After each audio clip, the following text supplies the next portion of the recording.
eruption some 25 million years ago as a result of the accumulation of material from repeated eruptions.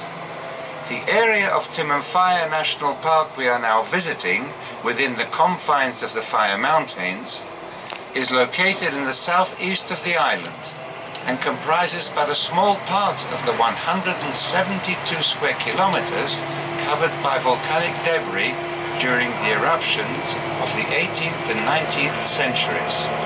Between 1726 and 1730, frequent earthquakes and loud underground rumblings caused panic among the population of the interior, who fled, seeking refuge in Teguise and Arrecife.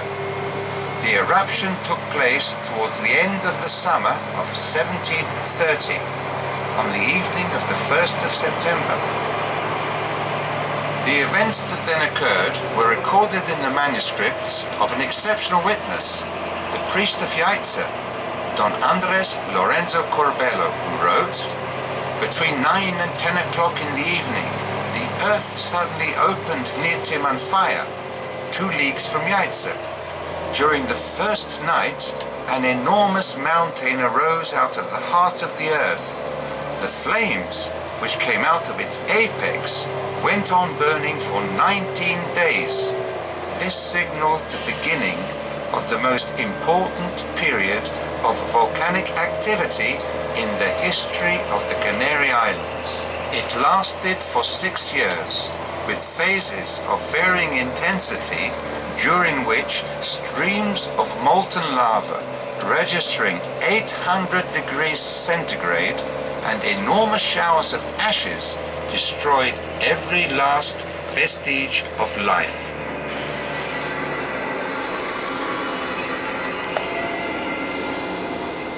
Wide rivers of molten lava flowed through fractures which opened at the base of many of the volcanoes which originated during the eruptions.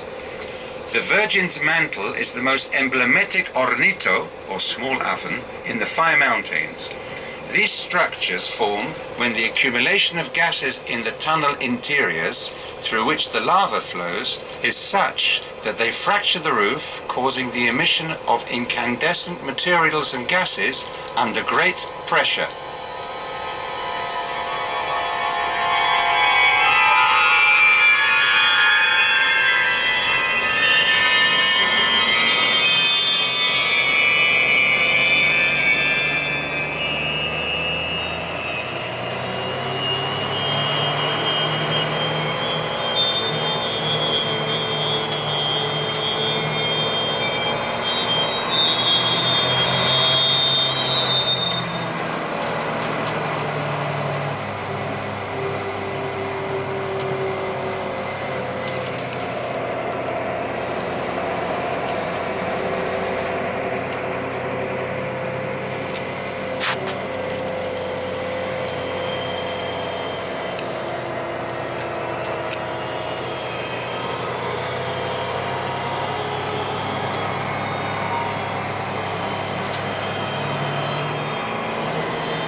Timanfaya eruptions belong to the fissure category, which means an enormous fissure several kilometers long opens up, allowing vast amounts of lava to emerge in the form of molten streams. This lava fills up depressions in the ground, leveling out the terrain to leave an almost horizontal surface. Cones form from the accumulation of volcanic material around emission areas. Lava flows dominate the landscape, despite the sight of large amounts of cones and numerous eruption exits. An endless amount of lava tongues sprouts from craters which join up, intermingling with each other to form an immense sea of lava, which occupies an entire quarter of the central part of the island. The lava flows stretch all the way from the volcanoes to the distant coastline, reaching up to 20 kilometers in length at certain points. Upon entering the sea, they caused gigantic columns of vapor to rise, the lava mass forcing the waters to recede, thus considerably increasing the surface area of Lanzarote.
Whenever people believed that the fires in the volcanoes were dying out, new fissures opened up and the eruptions regained their former intensity. This was recorded by the priest of Yaitsa as follows. On the 18th of October 1730, 3 new openings formed on top of Santa Catalina and from other outlets, from which thick smoke emerges and spreads over the entire island. At the same time, huge quantities of lava and ash are being scattered over the surrounding countryside. The explosions that followed this phenomenon, together with the intense darkness produced by masses of ashes and smoke covering the whole island, caused the inhabitants of Yaitsa to take flight several times. The lava streams and showers of volcanic grains totally destroyed around 30 hamlets, besides causing serious damage to another 20 small villages. Large areas under cultivation were also destroyed, together with crops, barns, water catchments, pasture lands and livestock.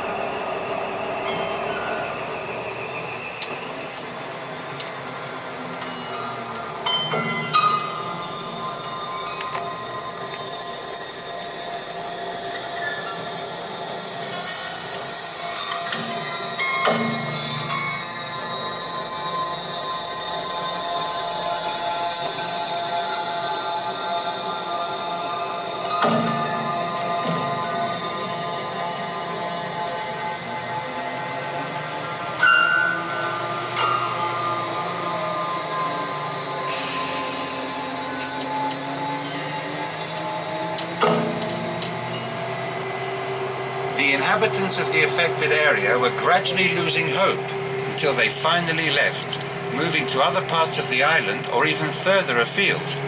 It is estimated that almost half of the population of Lanzarote had emigrated only 5 months after the eruptions began. At one stage it was even suggested that the entire island be evacuated. This part of the island, which consisted of small, isolated and thinly populated hamlets extending over the entire region, suffered complete devastation. Their names were Tingafa, Mancha Blanca, Santa Catalina, Peña Palomas, Maretas, San Juan, Jaretas, Timanfaya, Testina, Rodeo and Mazo.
Now, almost 3 centuries later, life pulsates in the midst of the seas of lava and continues to expand. More than 800 species of animal life and plants have been noted within its confines, mostly terrestrial, but some in the sea. Organisms that live directly on the rocks are birds, lizards, and above all, various species of lichens, besides some unusual nocturnal insects that feed on microscopic particles carried by the wind. These are principally beetles and crickets, which may be similar to the pioneer creatures which made their home on the island when Lanzarote emerged from the sea millions of years ago. The largest known form of animal life is the gira vulture, which feeds on carrion and nests in the craters of the volcanoes of the Fire Mountains. The smallest is a tiny cave-dwelling insect measuring less than 1 millimeter in length.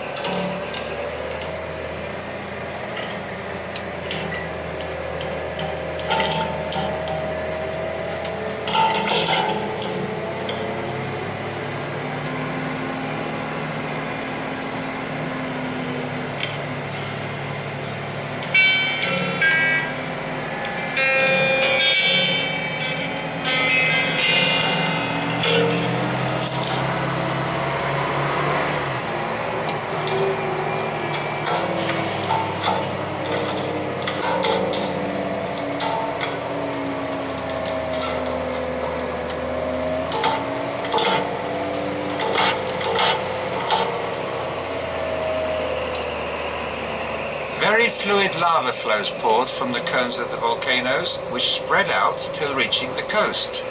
Some of the immense streams of molten lava flowed through subterranean channels, allowing us to see the red and black colors of the lava.